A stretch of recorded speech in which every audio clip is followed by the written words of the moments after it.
great out here. I don't know how anyone could be inside today.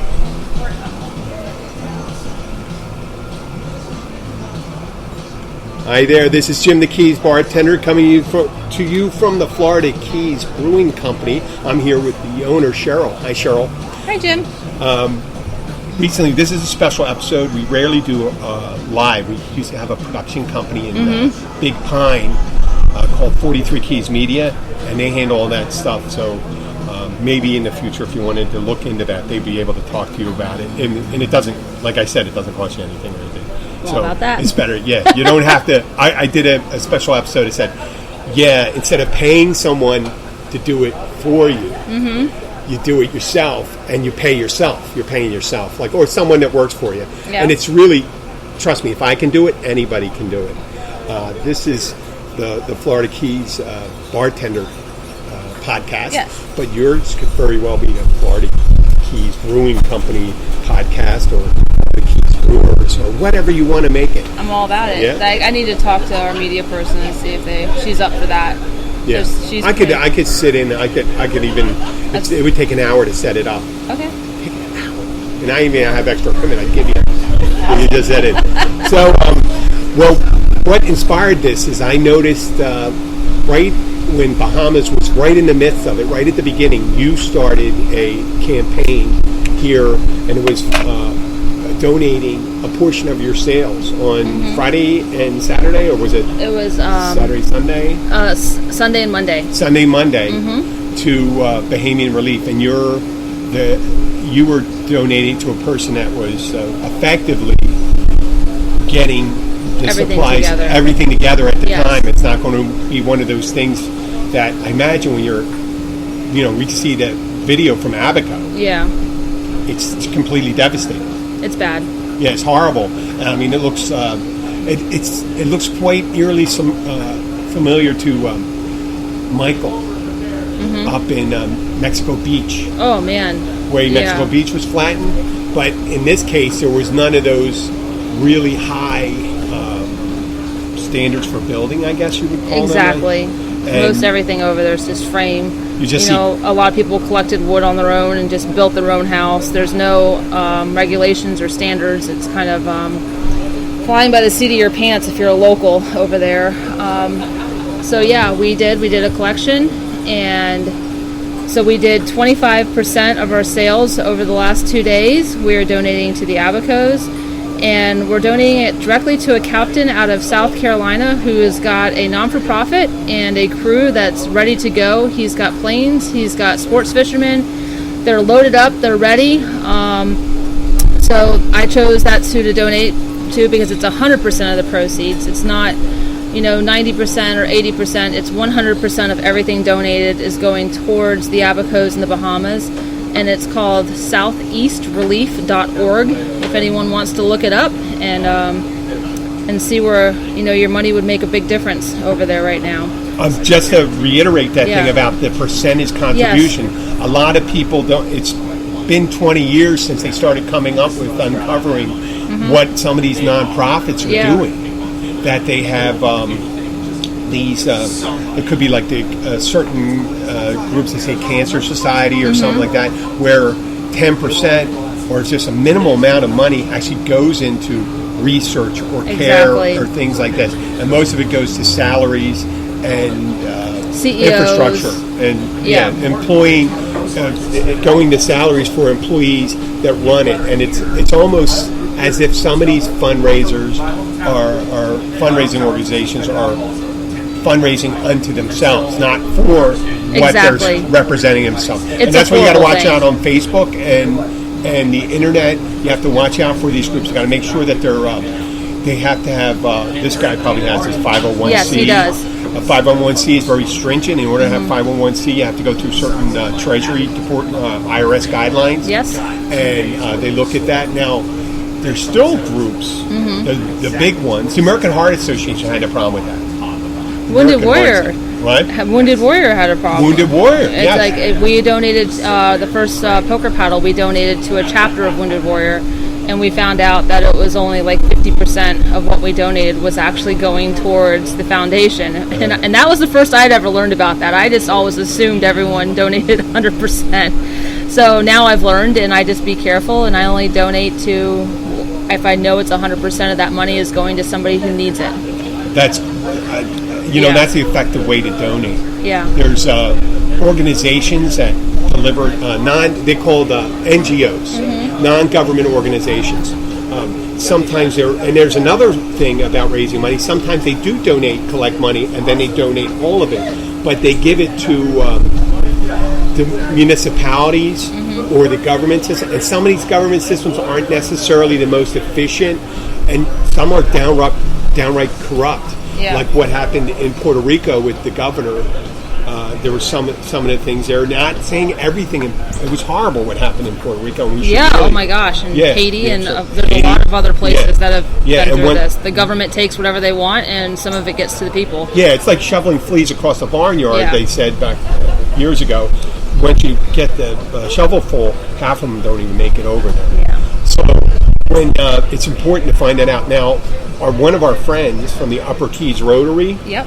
His name is Don Horton. Don Horton, I think. Yeah, Don Horton. He's doing a fantastic job. He's doing it. If you look at, I think it's upperkeysrotary.org, and there's a Key Largo Rotary.org. I think they're probably doing it hand in hand. They're probably Don or Dan. Yeah, because Rotary's international, and we have members over in the Bahamas too. Now, a couple statistics about that. 60% of the revenue that is generated in the Bahamas is generated through tourism. Yes. I just found out. But fortunately, the areas of the island most affected, the hotel rooms, they contain 15% of the total hotel rooms there.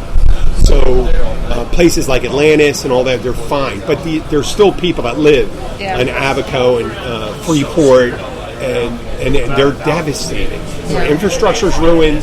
There's no services, and their supply chain is totally wiped out. I understand when they're done, when this storm passes, they're going to be looking at the Bahamas, and it could have physically changed the geography of the Bahamas because of it being such a shallow landmass. That could change. Where I go to the Bahamas every year in March. And every year I go there, the sandbar is different. Oh, yeah. And it's not even from hurricanes, it's just from storms. So I can't even imagine what a hurricane's going to do over there. Yeah, and that was sitting over for over 30, 40 hours. It's still moving off there. They're getting the back end of it, and now it's a category, as of an hour ago, it was a category 2.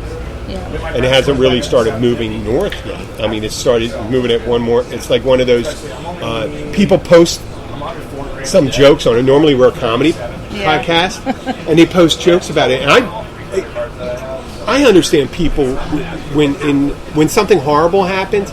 Sometimes people, that's how they deal with it. Instead of dealing with how to help, they deal with the humor behind it. They say, "Oh, it's like a relative that comes to visit and won't leave." There's and nothing humorous about this. And you post it, you're not even thinking about it, and then all of a sudden you see these videos of live streaming from the Bahamas, and you say, "Hey, this is serious." Yeah. And at this time, this is one of the things I don't joke about. You know, yet these people's lives are. It's very important that aid gets to them shortly, because this is the critical time when it moves out, that these you got to get supplies in right away. Absolutely. 2 months from now, they're going to be on their way rebuilding their own. You got to get them. You got to keep them well fed, medical. They got to send medical help. Hopefully, we'll send, if we have the ability, send one of the hospital ships, or maybe. That's and that's interesting, because I know their main income over there is tourism, and it's funny you said that, because I read something today, an absolute fantastic idea somebody had. All these cruise ships that go out there, and they base all of their profits on how beautiful the Bahamas is. I'm hoping that they make one too. I hope they make a big contribution to clean up. Yeah, an IPA. I'll pay, Lee. I'll pay for that, buddy. Just notice. Hey. Plain. Okay. IPA. Hi, there's an interruption. So That's okay.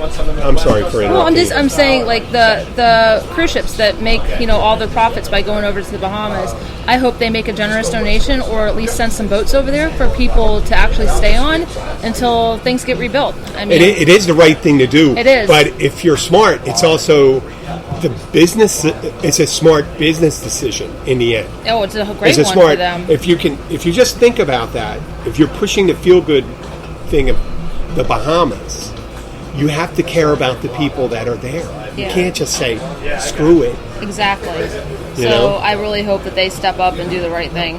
Yeah, and there are organizations, and we're going to repeat that one for the gentleman that you gave to again. SoutheastRelief.org. SoutheastRelief.org.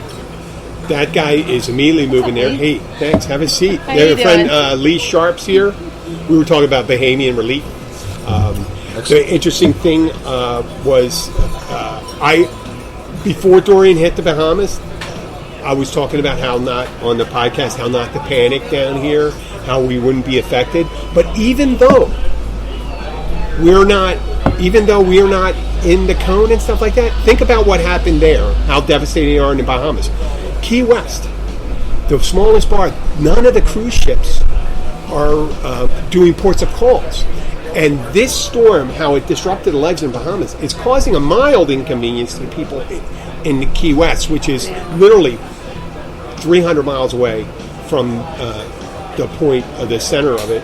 And they're getting that. And so magnify that 1,000 or 10,000 times by the disruption and the loss of life in the Bahamas. So you can see how critical that is. So Southeast, let's do it one more time. SoutheastRelief.org. Okay, and then now we're going to talk to some about the other fundraising efforts. So the nice thing about Cheryl, you've always kind of are one of those people with the corporate heart. You actually always participate in some of the big events. I see you out here doing the art walk. You're big into the community. You're big into all the charities here. Brew on the Bay. Take stock in children, all that stuff. I always see Florida Keys Brewing coming in there. You guys walk the walk. We try. Yeah, I do appreciate it. Community, man. I'm from here. This is my home. And let me say one thing too. On top of that, this isn't empty.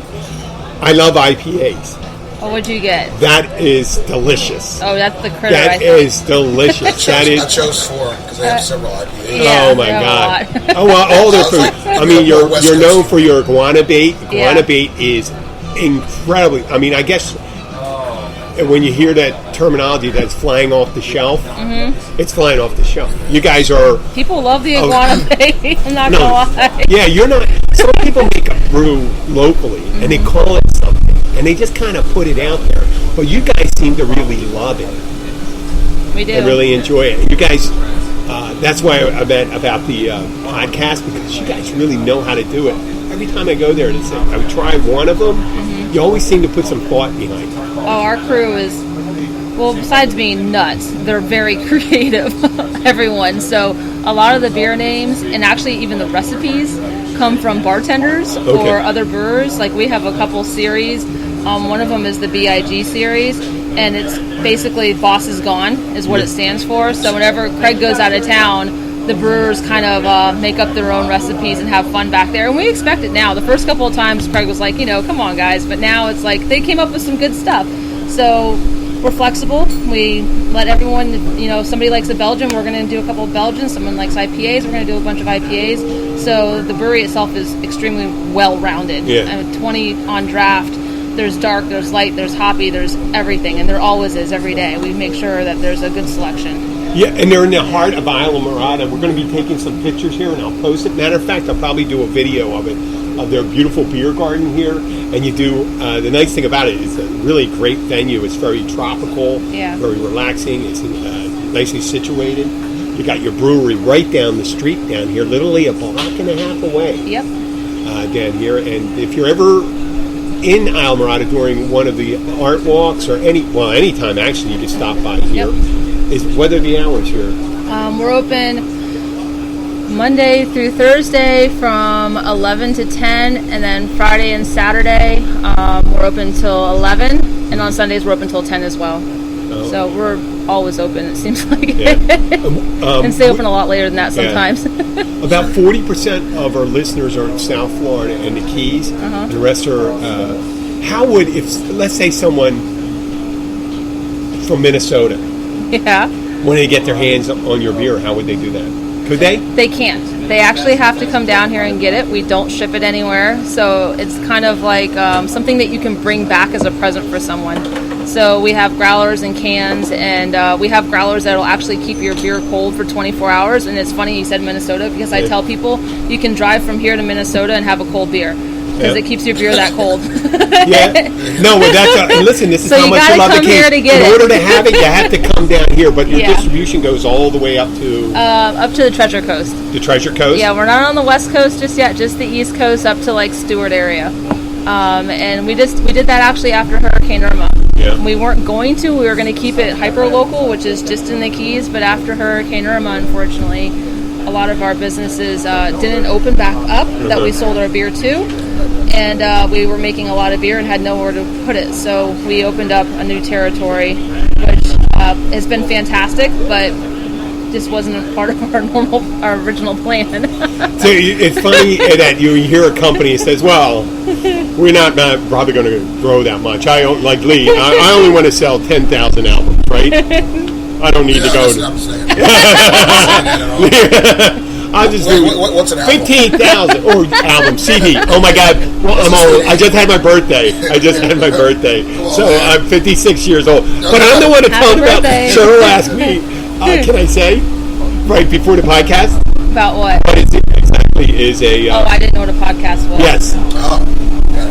That's all right. I'm sorry. That's no, but I'm the old man. I'm the old man. I'm the old man, and sometimes. But you're one up on me on that one. Yeah, but that's I started doing it 2 years ago, and it seemed like the reason I'm doing with the power mic because it gives that feel of space around here. Where get that chimes and the conversation in the background. But so this nice picks up plenty of the noise here. This is perfect. Yes. It is good. Every day we do that. Yeah. That breeze. I'm not kidding you. The backyard, for some reason, it seems like it always has a nice little breeze back here. Yeah. Not during this past couple of months though. Whew. Well, we're going to take a picture. There's a couple of guys playing ping pong back here. Yeah, they brought their own ping pong table. They brought their own ping pong. Yeah. Which I'm awesome. A huge fan of. I actually played ping pong with Michael Bublé. That's my... Yeah. It's kind of meditative, isn't it? Yeah, it is. The back and forth. It's great. Yeah. I won it on a radio show. I played against 7 other girls in a competition in the studio and won. And I got to play backstage with Michael Bublé for an hour and a half. Did he sing it all when he was playing? Huh? Did he sing it all when he was playing? He is fantastic, and he's a hell of a ping pong player. That's what he does before every show, is he plays ping pong to chill out and just Everybody's got their thing. That's his, which I thought he travels with his own table and everything. Before I used to do until they banned it. I used to play lawn darts all the time, but they said I was playing too close to the children at the kindergarten in my local place. So stopped doing it. Yeah, children. Yeah, children. There's a child right there. There we go. Very kid friendly. Hello, yes. And it's a very laid back. Wow. You have anything to say about that? Plead the fifth. Okay, no, a laid back place to hang out. We would be remiss if we did not discuss the other charity you were talking about. You have a charitable event coming up. I do. Next weekend. So that's the weekend of... The 7th. The main event's on the 7th. We have packet pickup on the Friday night. It's the Florida Keys Poker Paddle. This is our 4th year doing it. It's non-for-profit. 100% of the proceeds go towards veterans, their families, and first responders. Where is it taking place? It takes place... The main event is at the Library Beach in Islamorada. And you can register online, www.paddleguru.com. www.paddleguru.com. And it's great. We usually get about 130 people that come out to paddle it. And they get a great swag bag. We do... Publix donates a lunch for them afterwards. And it's a poker paddle, so it's not a race. So it's very family friendly. You can go as slow as you want. Take your time. Last year we saw dolphins, manatees, and sea turtles, all on the course. To reminder some people, if you're not familiar with a poker paddle or poker run, yes, you're picking up a hand of cards at certain stops. Yes, and then you play it, and the person that has the best hand wins. That's how you win. Yes. So we have great prizes for the winners, and like I said, we do 100% of the proceeds are donated every year. This year, the charity is Gold Star Teen Adventures. It's the same charity we donated to last year. We liked them that much that we wanted to work with them again. It's basically for kids that have mom or dad that has fallen in the line of duty. Those kids are sent down here in a group. They get to learn how to scuba dive, paddleboard, and experience the Keys. Is it? I'm going to ask about the group again. Okay. It's called Gold Star Teen Adventures. Are they kids? Not just veterans, but police officers and, yes. and firefighters. Anybody that's had mom or dad fall in the line of duty. Okay. And it brings them down here for an experience to bond with each other. They all have, similar life stories. But then they also get to go out and do some really fun events.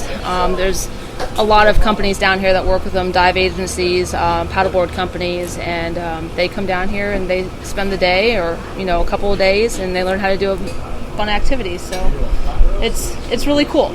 I think that's the way when you get the idea that Keys does care. Yeah. We always talk about the vibe of being down in the Keys and that laid back. But if you don't follow that up with doing something for other people, you're kind of living somewhat of a selfish existence. I hate to say that, but if you're just doing your own thing, but if you're able to help, and people that live down here, a lot of people that live down here are comfortable. Are comfortable.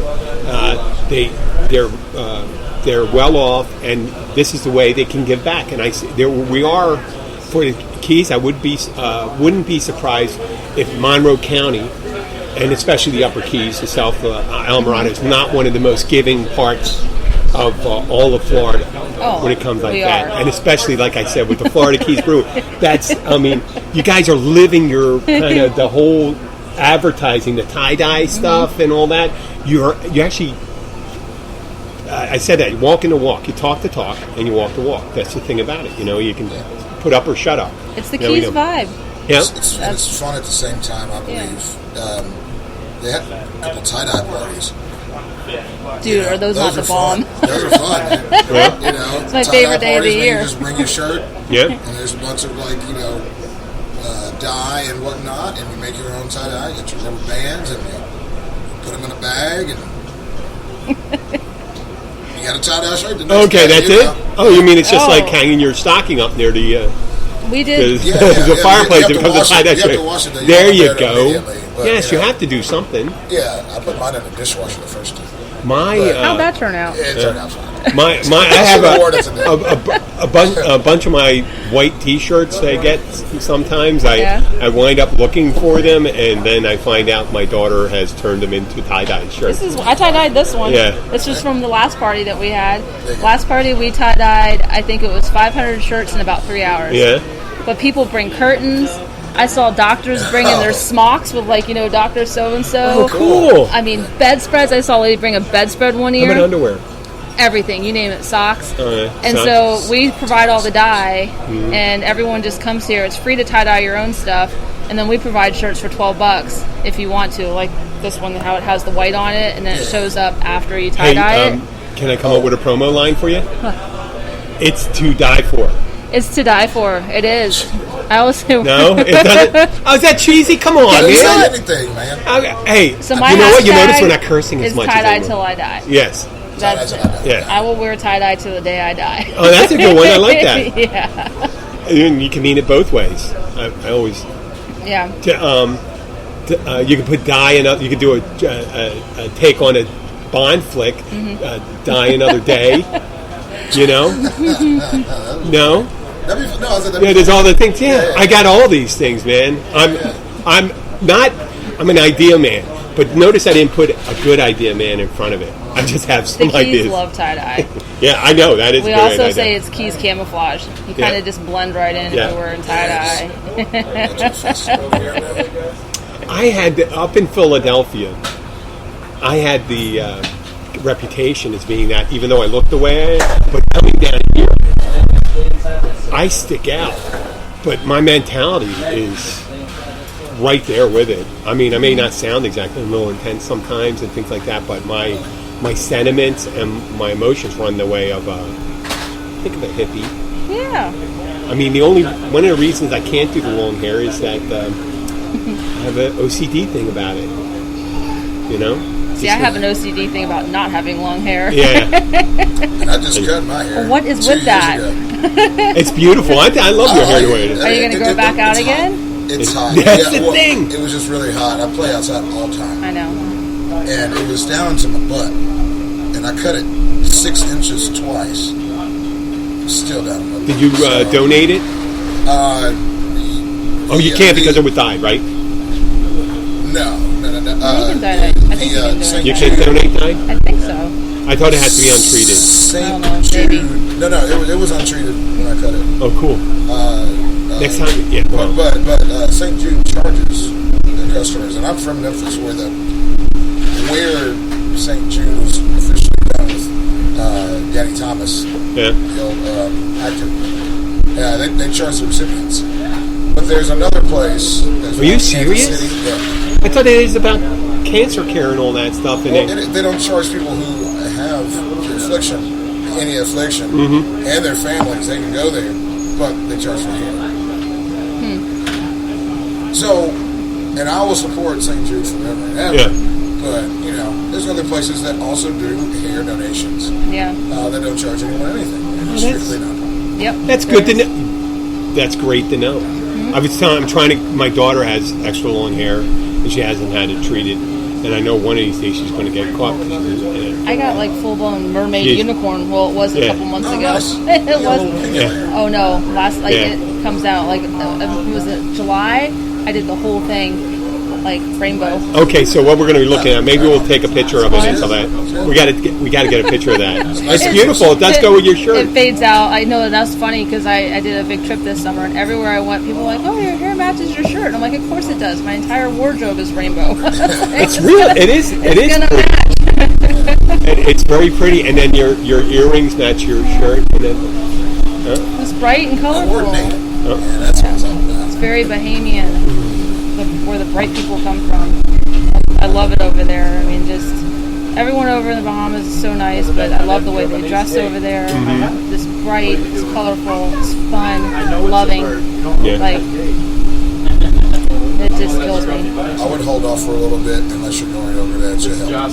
To what? To go there. I'm not sure she's aware of that. One of the things we were talking about originally. Trying to do that. Originally, we talked about they donated. I think you probably know. On Sunday money, they donated a significant portion of the sales to. We raised about between $1,500 and $1,600. Wow. To donate. And this is not. We're not talking about like Anheuser-Busch and all that stuff like that. This is a microbrew, which is, I have to say, a powerful taste. If we're gonna grade it on quality against the big ones, this one far exceeds the Florida Keys Brewing Company. Far exceeds the bigger ones, and it definitely has a bigger heart. If Anheuser-Busch or Miller or whoever owns it now, I think Stella may own Miller now. It's Constellation, which is a Belgian company. Yeah, well, Stella. Yeah. Stella, the owners of Stella. Yeah. If they donated what you guys did, there would probably be very little hunger going on in the world right now. Yeah, there would be. You're absolutely right. Yeah, if someone took like 25% of and then you see places like these little convenience stores, little 7-Elevens, and when the Jerry Lewis telethon comes on, they say, we're donating, they deliver a check of $100,000. Like 20,000 stores. So that's $5 a store. Yeah. On that stuff. I mean, people, the biggest gift you can do is giving of yourself. As a company, it's giving up of the bottom line. Yeah. And you're family owned, and I guess someone would argue for a bigger company that their first responsibility would be their shareholders. Oh, and 100%. And that's the reason why trust me, we had offers, people wanting to invest in our company from the very beginning. And we tried our hardest to keep it mom and pop. And it is, to this day, it's just me and Craig. Yes. We have no one to impress. We can do whatever we want with whatever we bring in. So, well, you do impress me every time I get down here. And it feels good. That's the reason why we drove past that other one and stuff like that. I know. I'll do that.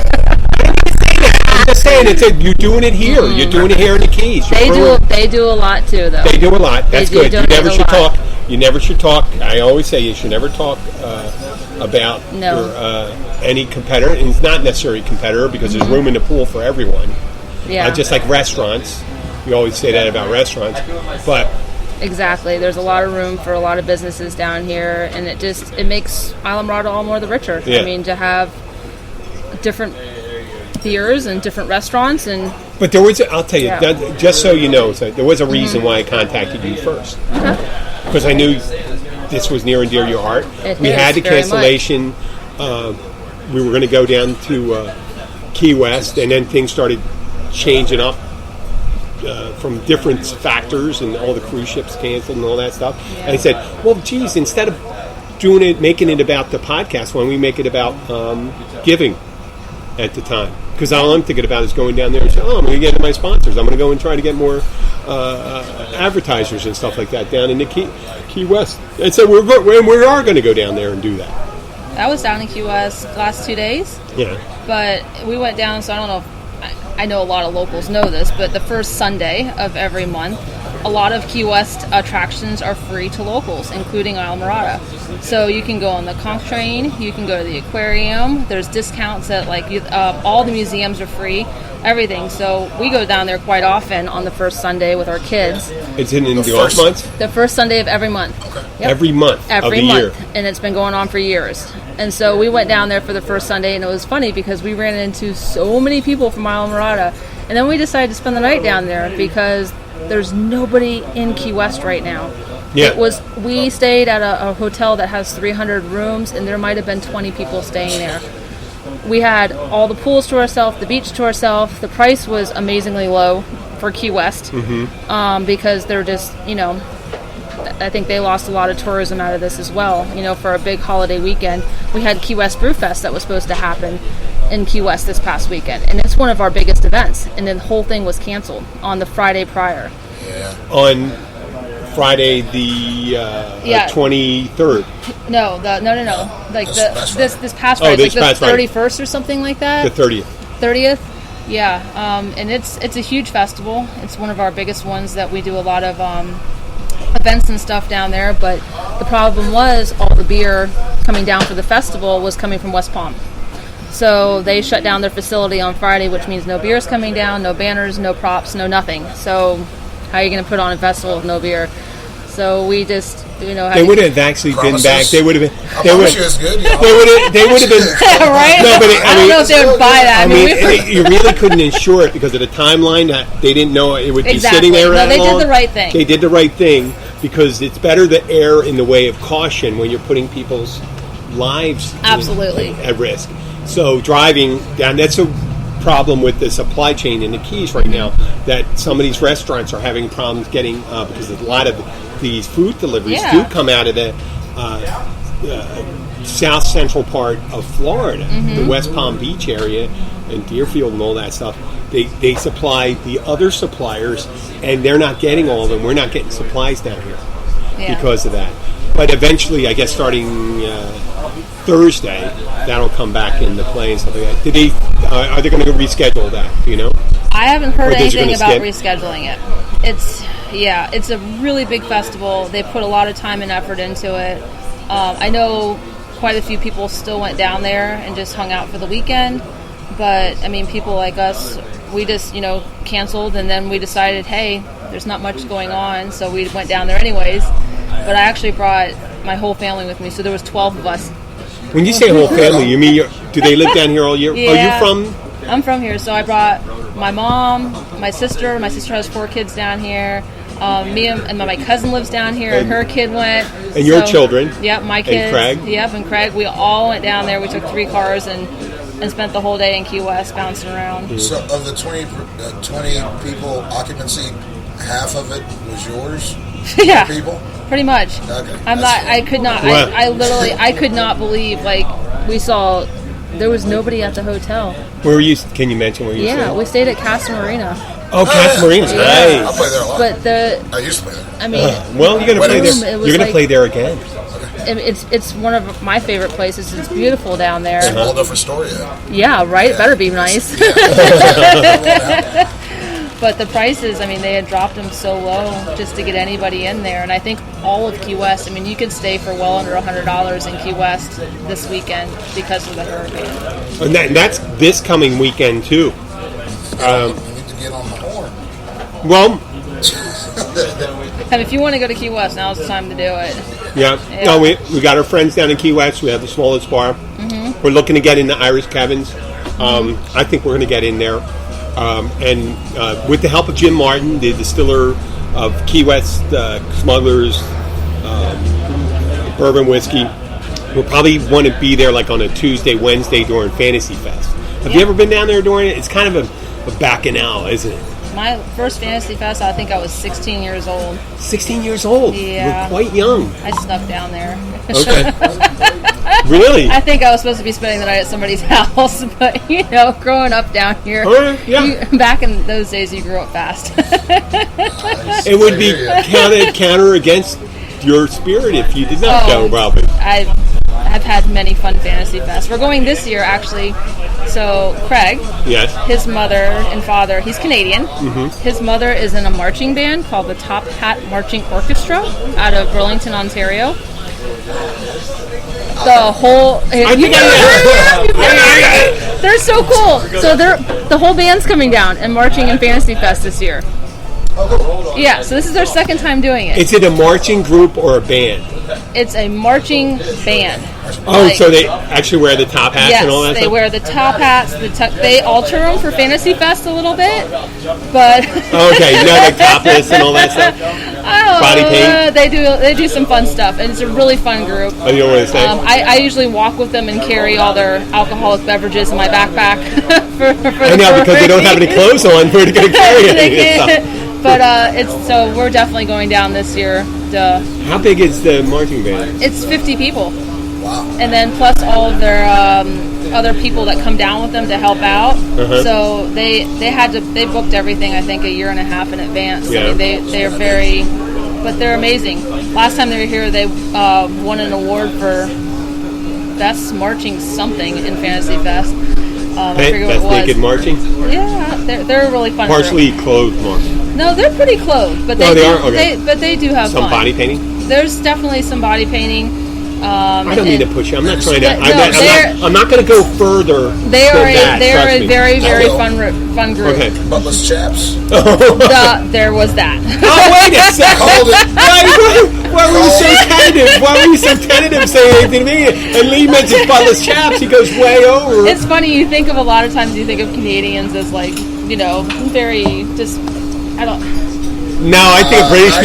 people. I think of British people that Okay, way. there's Canadians some are pretty group- free spirit. Well, this marching band is very free spirited, and I mean Craig's mom plays the cymbals, which I think is awesome. You know David Bridget? Bridget's the David owner of the Bridget. Montessori school Yeah. up there. Oh yeah. I've been to We've Canada been friends. with them. Yeah, we're Abby and I are friends with them, and we know they're free spirits too. They're so freaking hilarious. Anybody say that about Canadians and stuff like that? Canadians, I'm going to piss off the Americans sometimes when I say it. They do America the right way sometimes. They have fun. Yeah. They do. And it's actually Dave and Bridget. Whenever Craig first moved down here, I introduced him to Dave because I knew he watched hockey, and Craig is like a super hockey fan, and I don't know a lot about hockey, so I needed to find somebody. Gotten into it? Huh? Have you ever gotten into it? I'm not into sports in general. Yeah. All right. I never have been. I mean, it was so. I have to. You know what? That was the thing. It's weird because as a man, you're supposed to be. I've played them and all that stuff, but I'm more of an activity guy. Yeah. I'll work out, but I don't mind competing either. I'm just not a sports guy. I don't know watching other people do do stuff. That's why we've never put cable in down here. Yeah. It's like, I've been to breweries that are like sports bars. Kind of takes away from it. It's like you come here and you're watching football and then they stop you're stop having talking, a conversation with somebody. You're hanging out. You're making new friends. Or if you go to a sports bar, it's like everyone's glued to the TV. And they tell you to shut up if there's something going on. Yeah. They're kicking off or something like that. Oh, shut up! Hey, we're in a social place. Especially if there's music playing. Exactly, we do a lot of live music. When I just get done with a song and there's someone playing, and someone scores a touchdown, and it just happens to happen at the same time, and I did a kick-ass job. You hear people clapping. I was like, thanks, but it's just a touchdown. They just sacked the buzzkill, man. They just knocked the quarterback on his ass. See, my kids, it's so funny. They don't know nothing about sports, but live music, it's hilarious. For the longest time, even in the car, as soon as the music ended, they would start clapping. Yeah. It's ingrained in them. It's like, music is over? Okay, it's time to clap. Now, whenever we go to live music, and the ones on the dance floor dancing, and they just love it. We've really ingrained live music into them. Well, hey, listen, I think we did a wonderful job here. You said you weren't comfortable talking on the radio. Oh, we got a little sound effects going on in the background right here, but we're gonna. I think it may be a good time to end the show at this time. Let me turn up the volume on this here, so we have plenty of background music. I'd like to thank Cheryl, the Florida Keys Brewing Company, and Lee Sharp, the music aficionado. Come on, say hi. Hi. Hey. Thank you. We're bringing the band back together. Thank you very much. We'll be back. Well, actually, this one's going live, so I didn't even give it an episode number, but it's going right into our direct feed. Thank you for listening, folks. Great. Podcasts. Think sports. No, not sports. Think Irma Relief. Irma Relief. Not Irma. Oh, well, it's still. Actually, still. Is it Dorian? Dorian. You forgot. Didn't I say that? Well, for the longest time, I thought it was female. I wanted to call it Doreen. And I'm just like, that's a really weird Dorian. name. Duran. I don't know. I'm not a very good I just know